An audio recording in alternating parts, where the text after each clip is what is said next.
بلوچستان کے شہر پنجگور سے خبر شامل کرتے ہیں۔ ہمارے گدروشیا پوائنٹ کے نمائندہ فرید عمر سے سابق chairman district council national party کے رہنما عبدالمالک صالح، کاروباری شخصیت Haji Shabbir Ahmed autos garage union کے صدر حاجی قدیر احمد، عبداللطیف، مجاہد علی، عبدالغفور علی جاں، امتیاز نصرت اور دیگر نے پرہجوم پریس کانفرنس سے خطاب میں کہا کہ پنجگور کے کاروباری لوگوں کو تنگ کرنے کے لیے نئے حربے استعمال کیے جا رہے ہیں۔ انہوں نے کہا کہ ہم ری ویریفیکیشن کو مسترد کرتے ہیں اور موجودہ جانبدار انتظامیہ خصوصاً اسسٹنٹ کمشنر گوارگو کی موجودگی میں کسی بھی صورت میں قابل قبول نہیں۔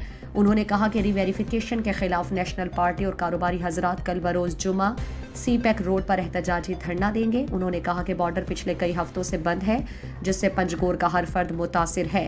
لوگوں کے گھروں کے چولہے بجھ چکے، بچوں کی تعلیم متاثر ہے اور لوگ بچوں کی بھوک مٹانے کے لیے ماشکیل اور کیچ میں روزی کی تلاش میں سرگردان ہیں، لیکن ضلع انتظامیہ اور دیگر کے کانوں میں جو تک نہیں رینگتے۔ مزید دلچسپ معلومات اور خبروں سے آگاہ ہونے کے لیے Gedrosia point Facebook page, Instagram, Twitter کو فالو اور یوٹیوب چینل کو سبسکرائب کریں۔ بیل آئیکن بٹن دبانا نہ بھولیں تاکہ مکران سمیت بلوچستان کی خبروں سے جڑے رہیں۔